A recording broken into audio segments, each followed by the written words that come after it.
नमस्कार दोस्तों, आप देख रहे हैं राष्ट्रवाद न्यूज और मैं राज आज आ गया हूं फरीदाबाद। जैसा कि मैं लगातार बता रहा हूं कि आज मैं एक बहुत ही जबरदस्त लोकनायक जयप्रकाश नारायण के मतलब कि विचारधारा से बहुत ही प्रभावित व्यक्ति के साथ मैं जुड़ने जा रहा हूं और उन्होंने एक जो है शिक्षा का बयार चला रखा है। लगभग 24 साल से वो अपने कार्यशैली में एक अलग उम्दे तरीके से काम कर रहे हैं। जिस तरह की राजनीतिक व्यवस्था चल रही है, आपने नरेंद्र मोदी जी की मतलब जो सकारात्मक पहलू उस पे बात की, लेकिन कुछ पहलू ऐसी हैं जो अटल बिहारी वाजपेयी से बिल्कुल भिन्न है।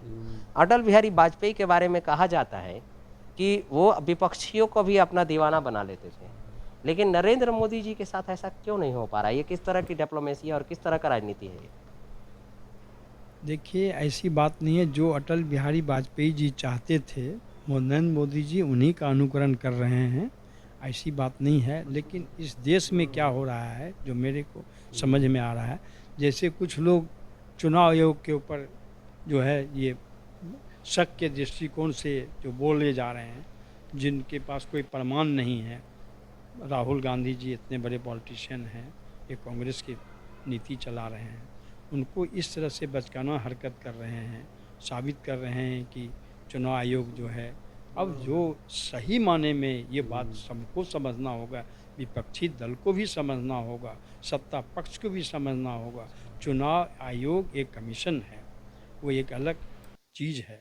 उसको इसके ऊपर इस तरह से लांछन लगाना, ये लोकतंत्र के लिए अच्छा साइन नहीं जा रहा है। लोकतंत्र को इस तरह से परिभाषित कर रहे हैं, जो हमारे बहुत सारे पॉलिटिशियन हैं जो उनके ऊपर हमला करके बोल रहे हैं, ये लोकतंत्र की परिभाषा नहीं है। यदि इस तरह का बात आप समझना होगा, आप पूछते हैं, क्वेश्चन जरूर कीजिए, सुधार की बात जो भी कहना चाहते हैं, आपके पूरा अधिकार है आपको बोलने का।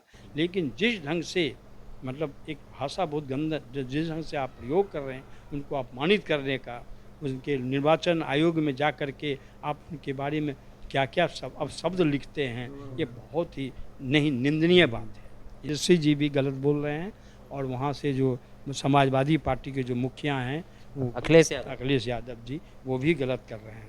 ममता बनर्जी भी गलत बोल रही हैं। आपको हैसियत है, जानकारी, सुधार यदि आपके अंदर लगता है, आप प्रमाण दें, उनको बताएं, चुनाव आयोग से फेस करें, चुनाव आयोग को बोलें। ये लोकसभा में और जो इस तरह से रोड पर आकर के जिस तरह से आप कर रहे हैं, ये निंदनीय लगता है। ये लोकतंत्र की अच्छी परिभाषा नहीं है, ये अच्छी साइन नहीं है। मैं इसको अपने मन से इसको मैं चाहता हूँ कि मैं सबको बताना चाहता हूँ, सारे पॉलिटिशियन देश को, कि आप एक अच्छा कंक्रीट डिसीजन लें।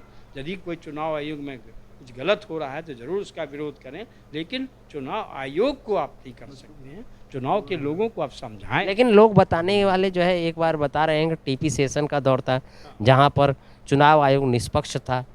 अभी जो है श्री राजीव कुमार जी चुनाव आयुक्त हैं, उन पर बहुत सारी उंगलियां उठ रही है। यहाँ तक कि भाजपा सरकार को भी घेरा जा रहा है।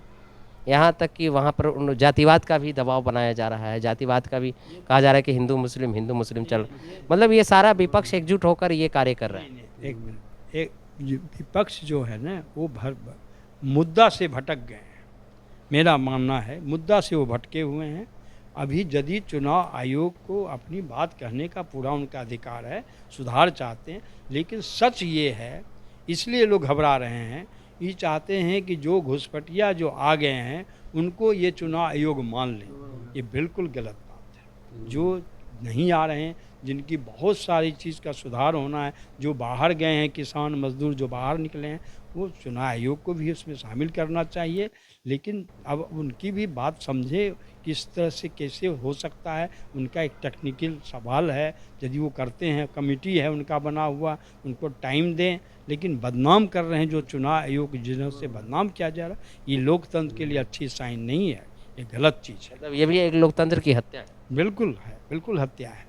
इसलिए अभी चाहिए सरकार, और सरकार जवाब दे रही है। ऐसा नहीं जो प्रवक्ता उनके बोल रहे हैं, लेकिन उनके साथ जिस तरह से लोग बहस कर रहे हैं, ये लगता नहीं कि पॉलिटिकल नेता लोग बोल रहे हैं।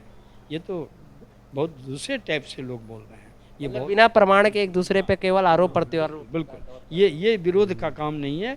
ये यदि विरोध चीज़ सीखना है तो अटल जी से सीखिए। कि कैसे तरह का विरोध करते थे और किस तरह से लोगों को, जनता को समझाने का कोशिश करते थे। मतलब मान सम्मान के साथ बात। बिल्कुल बिल्कुल होना चाहिए मान सम्मान। इसलिए मेरा यही है मतलब तो कि क्या संदेश देंगे आप आज राष्ट्रपति को? मैं संदेश दूंगा कि आज देश में जो अराजकता बन रही है, अराजकता का माहौल नहीं बना हुए पॉलिटिशियन, सब लोग बैठ कर के बातचीत करें, प्रधानमंत्री जी से सहयोग लें, और यदि प्रधानमंत्री जी का नीतिगत विरोध कर सकते हैं। मैं तो देख रहा हूँ पहली बार इस तरह के हिंदुस्तान में जो पॉलिटिक्स हो रही है वो वैमनस्य के दृष्टिकोण से प्रधानमंत्री को बदनाम करने का कोशिश कर रहे हैं। ये नहीं होना चाहिए। प्रधानमंत्री का नीति का विरोध करें। यदि प्रधानमंत्री कहीं गलत नीति कर रहे हैं, चाहे विदेश नीति में हो, चाहे जो भी नीति में हो, बहुत सा मामला में प्रधानमंत्री जी को सहना पड़ता है, बहुत चीज़ बोलना पड़ता है, उनका ध्यान से लोगों को सुनना चाहिए। सब तरह का आपसी विचार विमर्श करके कुछ रास्ता निकालें, उसके लिए हर तरह से देश को तैयार करें। देश को इस तरह से नहीं जो लोग कर रहे हैं, जो बना रहे हैं जिस ढंग से, ऐसा नहीं होना चाहिए। स्वस्थ माहौल बना दें, विपक्ष का चाहिए उनको स्वस्थ माहौल दें। और अटल बिहारी वाजपेयी आज इसीलिए उनको मान सम्मान है, जिसका मैं कार्यक्रम करने जा रहा हूँ। मैं थैंक्स देता हूँ राष्ट्रवन को, जो चैनल जो हमारी बातों को विचार विमर्श लिया है, उन्होंने समय दिया है मेरे लिए, मैं उनको इसके लिए बहुत बहुत धन्यवाद। क्यों, मैं निरुपमा सिन्हा वाइफ अजय सिन्हा जी की वाइफ हूँ और हमारी शादी को 29 साल हो गए हैं।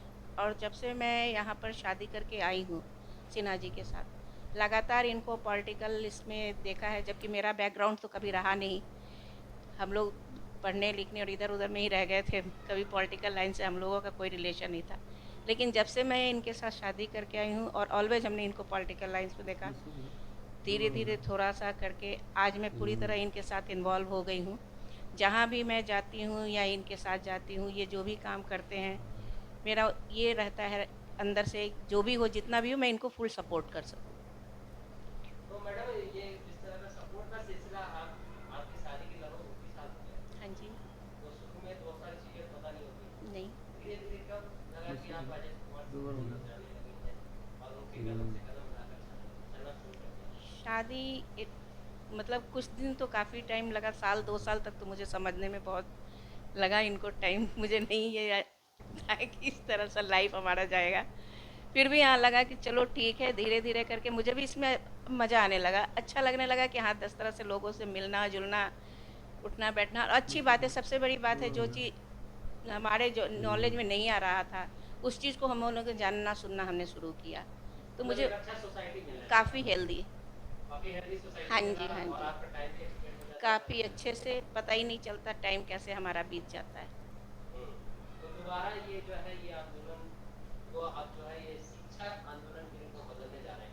हाँ तो जी। किस तरह की सहभागिता आप इनके साथ? मैं इनके हर साथ में साथ हूँ, जहाँ भी जिस तरह का ये सपोर्ट मेरे से जिस तरह भी जब भी चाहिए, फाइनेंशियली फिजिकली जो भी मैं हो सकता है, मैं इनको सपोर्ट करती हूँ और आगे भी करती रहूँगी। तो आज आपके घर में राष्ट्रमंडल न्यूज की टीम इकट्ठी हुई है, तो क्या संदेश देंगी आप आज? क्योंकि कल 15 दिन अगस्त 15 अगस्त भी है हाँ जी, और परसों जन्माष्टमी है, हाँ तो जी, अभी बहुत सारी सेलिब्रेशन का टाइम चल रहा है। जी जी जी। तो संदेश क्या देंगे, मैसेज क्या रहेगा आज, क्या मतलब भारतीयों को क्या संदेश देना चाहिए? मैं तो भाई आज जो हमारे देश की हालात जा रही है, उस चीज़ को मैं देखते हुए कहूँगी कि एकता में विश्वास रखिए। ये जो हमारा शुरू से सर्वधर्म हमारा रहा है, हम उस चीज़ में विश्वास करते हैं और आगे भी हम इसी चीज़ में करेंगे। और अपने देशवासियों को भी कहते हैं कि एकता में विश्वास रखिए। सर्वधर्म हमारा ये है, शुरू से मूल मंत्र रहा है हमारे देश के लिए। हम इस मूल मंत्र को लेकर आगे चले तो हमारे लिए ज़्यादा बेटर लाइफ रहेगा।